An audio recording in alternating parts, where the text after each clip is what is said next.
Hey everybody, it's DIY Coach Al over here at Lawn Care and Home Repair.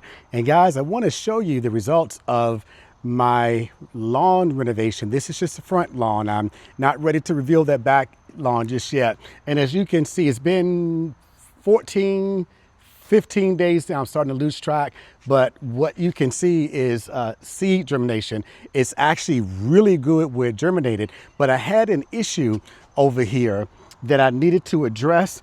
And you know, guys know what I like to do. I like to bring what I have to you all, just in case you have it. Hopefully we can figure this out together. But I think I might be able to help you with that overseeding that you're doing right about now, because we're going to do an overseed with this renovation. Hold on, be right back. Cue the music.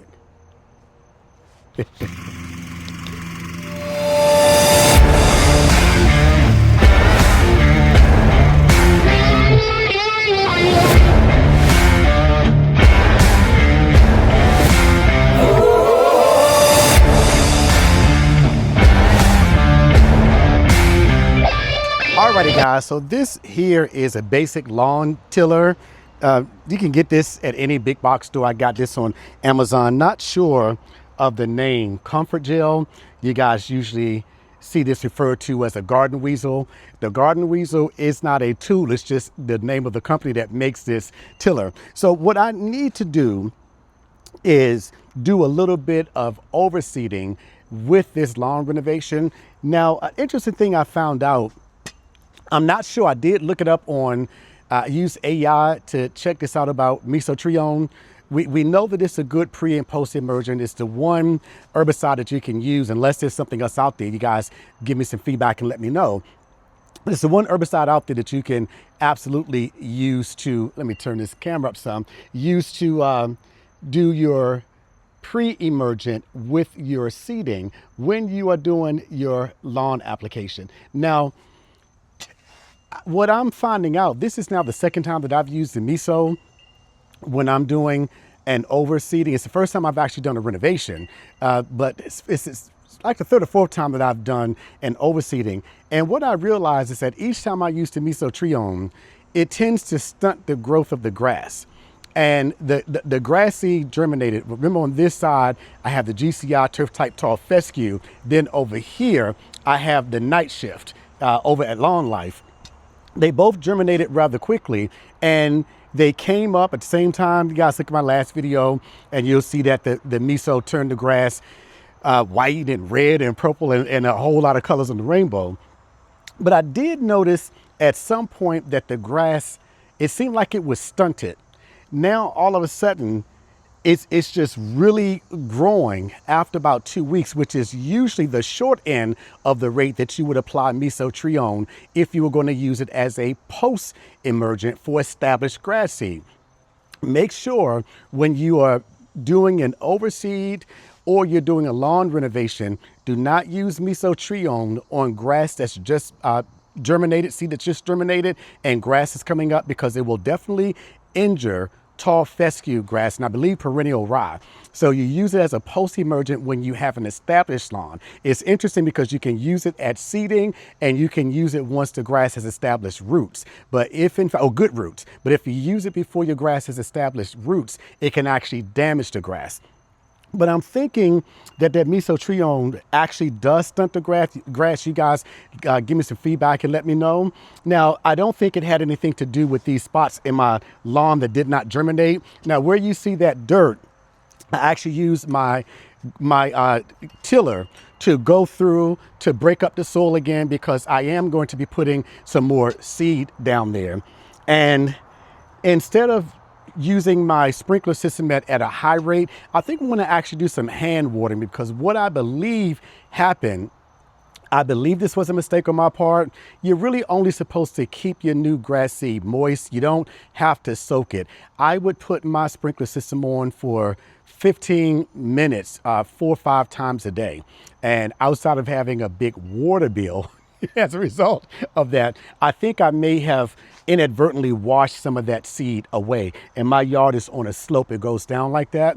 So where it's germinated really, really, really well. but I have some bare spots out here that instead of using getting orange crush and doing another dethatching or anything like that, I just decided to use my tiller and, or I'm sorry, do a scarifying with orange crush because I didn't want to damage the new grasses coming up. So what I decided to do was get the old tiller out. The tines in this, the forks are about 2 inches deep. Don't need to go that deep. I just want to disturb the top of the grass. Now I've already done it. I'm going to run video to let you guys see what I've done. And then I'm going to just put some more grass seed down. So you guys hold on. I'm going to let you see some video of me doing this now. Full disclosure, I actually did this yesterday. That's why you'll see a change in what looks to be the where the sun is right now. At the time of me filming this, it's about 2 o'clock in the afternoon. When I actually did this, it was about 7 o'clock last night. So you guys hold on because I'm going to show you how I tilled it and then came back and put some more grass seed down. Hold on, be right back.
Alrighty guys, so I am finished this this overseeding of the renovation, and I did the compost by hand because I didn't want to use my peat moss or my spreader to do it because one, the grass is still very young. I didn't want to do anything to injure the grass, and I didn't want to run the risk of rolling that compost spreader or that peat moss spreader over it and damaging the grass. But it's all done, and the other reason I did it by hand was because I can control just how much I'm putting down. I didn't want it to go over everything. I didn't want it to go over all of the grass. I really wanted to localize it to those spots where I did the overseeding. So that part is done now. And as I said, it's not going to rain for the next 3 or 4 days or so.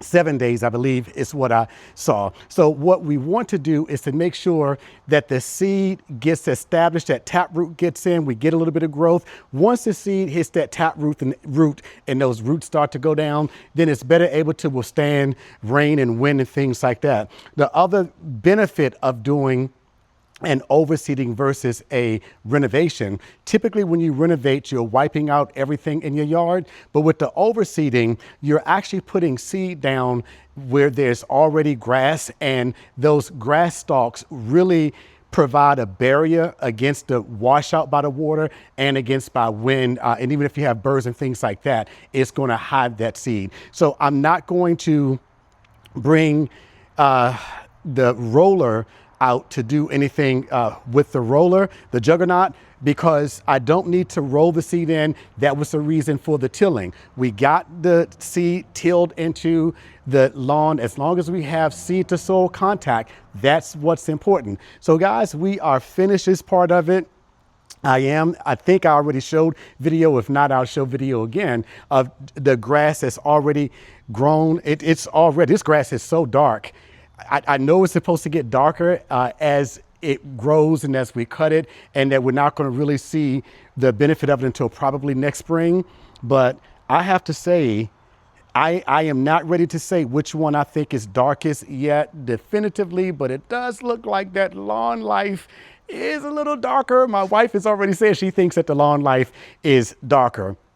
But I'm going to hold out that judgment until we see both of them come in. But this is also a reason, guys, why you never want to use all your seed, because you never know when you may have to come back and do some fill-in spots. And when you're using premium grass seed, it comes at a premium price, okay? So never use all your grass seed. Make sure you keep some in the event that you have to come back and do some spot seeding. Make sure you keep your grass seed in a cool or room temperature environment with it covered, because grass seed will actually last you for several years provided that you take care of it. So I am done, guys. I just can't say how exciting it is to see this lawn come up. This is something that I did. It's not a continuation of what somebody else did. I hope you guys have enjoyed this. And at some point, I'll show you what went on with the back. That was a back-breaking effort to do another 6,500, maybe 7,000 square feet. It was a backbreaker, but I love it, guys. Hey, you guys know what I love to tell you. If you can today, if you can, even if you have to go out of your way, do something to enrich somebody else's life. I guarantee you, there's no greater feeling than the feeling of knowing that you've helped to reach down and pull somebody else up. The other thing I want you guys to know, I can tell you firsthand, I've been a psychotherapist for almost 30 years. I can tell you firsthand that there is a significant lack of love. You wouldn't believe how many people come to see me as an adult because as a child, they were never told that they're loved. So if this is the first time you're hearing it, let me be the first to tell you, I really do love you. That looks like the Prissy Gardener just pulled up, and I may be in her way, so I think I better move over just a little bit. Yeah, that's the Prissy Gardener. Yep. Want to say hi or bye? Hey. Hey and goodbye. She knew the timing. She got the timing right. Pull up to do a cameo. Hey, love you guys. Take care.